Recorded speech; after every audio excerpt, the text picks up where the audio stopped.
Okay, so JP and Saul stole my presentation, so I'm going to just glance over it again, try to make it a little lighthearted, because I know talking about Congress can get kind of frustrating, so I'm going to try to make it fun. Exhibit A, Seinfeld. Please tell me that somebody else in this room besides me knows what this is. So I actually used to teach Intro to Congress when I was in graduate school.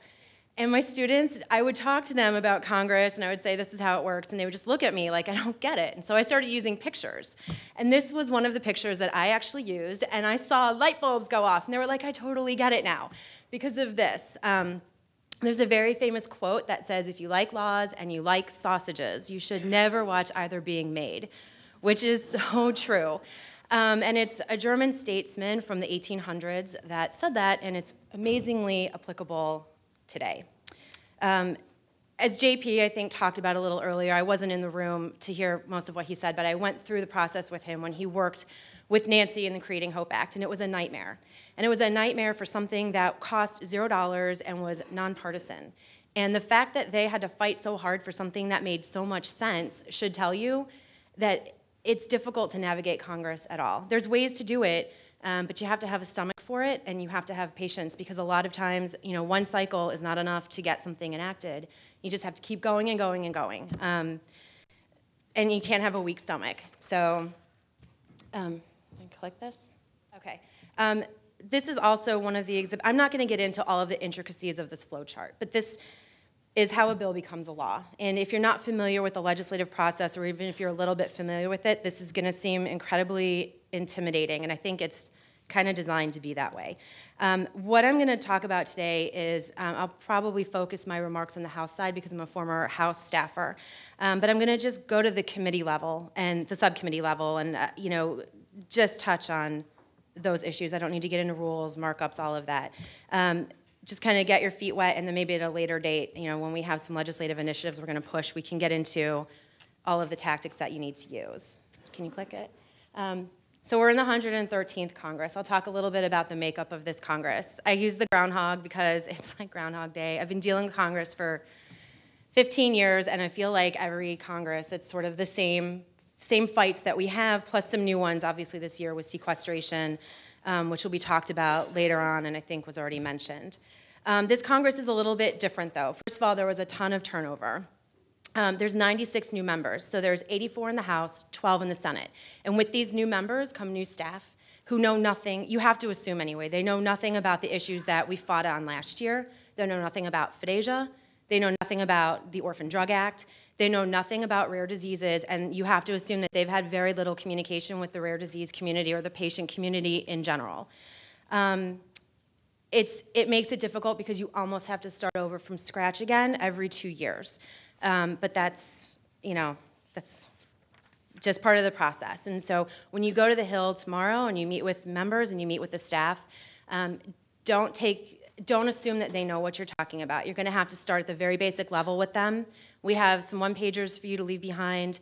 There will be follow-up that's needed, but the best thing that you can do, and I'll get into this in a minute, is just to be a good flow of information for Hill staff, because they have a lot of issues that they need to juggle.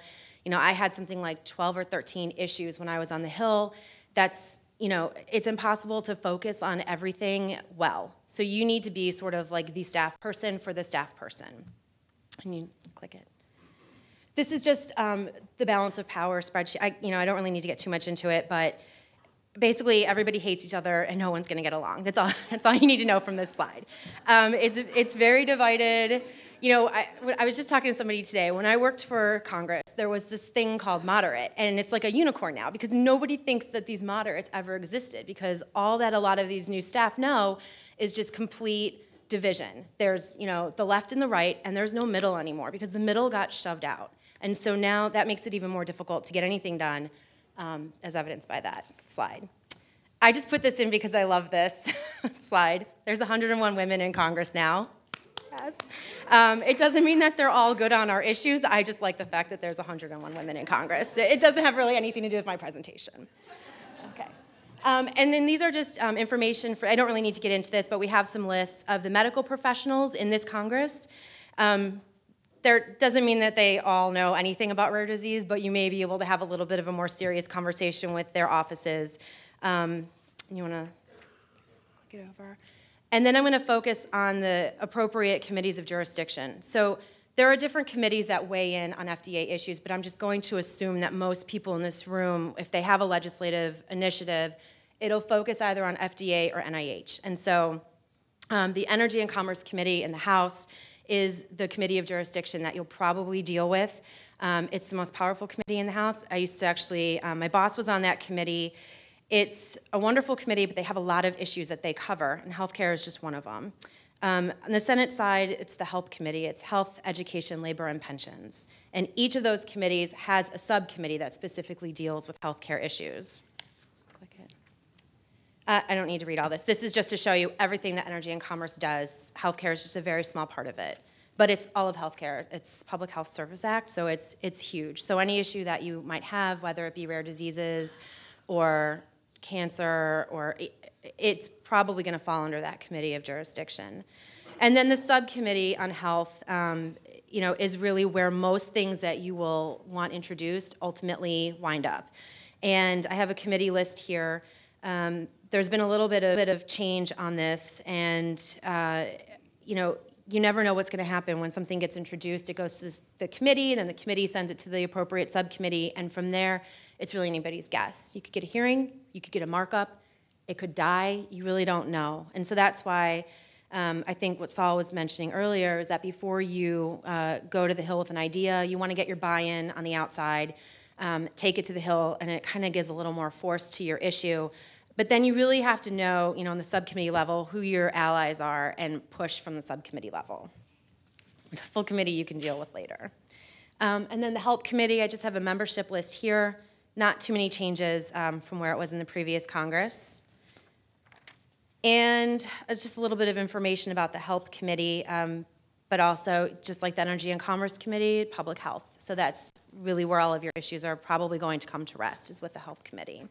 And then they have a subcommittee, the Primary Health and Aging Subcommittee, and I have the membership list here. These membership lists are just for your information, so you might want to cross-check it with the members who you're meeting with tomorrow. If they are in any of these committees or subcommittees, you might want to work extra hard to form a relationship with the appropriate staff person who you meet with. I feel like a lot of this was touched on already, and since we're sort of running behind on time, I don't need to get into all of this. But just, you need to have a very well-defined ask, which we're giving you tomorrow, but just, when you go in, you meet with your member, and there's something that you need to be sure that your ask is very well-defined and that you follow up on it and provide the appropriate amount of information to the staff. The one thing I do want to say is that I actually started working in the district office. I used to work for Congressman Greenwood from Pennsylvania, and I started working for him in the district when I was in graduate school. And I would highly recommend, it's great to come to DC and meet with your member of Congress here or staff, but you should all be using the district office as a resource. When you come to DC and you meet with a member, they're running out to votes, they have 1,000 things going on, they might have 10 minutes to sit down with you, and they're hardly ever going to be focused. When you go to the district, it's a much different experience. They're laid back, they have time, they wear shorts. Like, it's just, it's very laid back, and I think that you have a better chance of forming a relationship with your member of Congress if you meet with them in the district. So tomorrow is just kind of the start to the relationship that you're going to be making with your member, but I would love it if everybody would, at some point during recess, follow up, contact the district office, go in and meet with your member again. The legislative staff is in DC, but if you meet with your member in the district, they will then contact the legislative staff, let them know that the meeting happened. There really won't be much lost in translation between the district and DC. So please use the district office as a resource. I can't stress that enough. I feel like my boss was a lot more engaged when he was back home in the district than trying to pay attention to what's going on while there were bells for votes or things like that. I can skip that slide. How are we on time? Wrap it up. I'm being told to wrap it up. Can you go to the last slide, the Orphan Drug Act slide? Okay. I just so you all know, in my presentation, and I kind of go over some of the ins and outs of the rare disease legislation that's already been enacted. Most of you are probably familiar with the Orphan Drug Act. If you're not, you should probably get a little familiar with it, but you have to assume staff don't know what it is.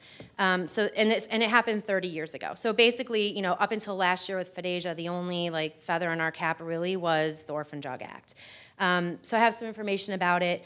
And little trivia, I don't know if everybody knows this, the Orphan Drug Act passed largely because of 2 episodes of Quincy, and it's my homage to Quincy.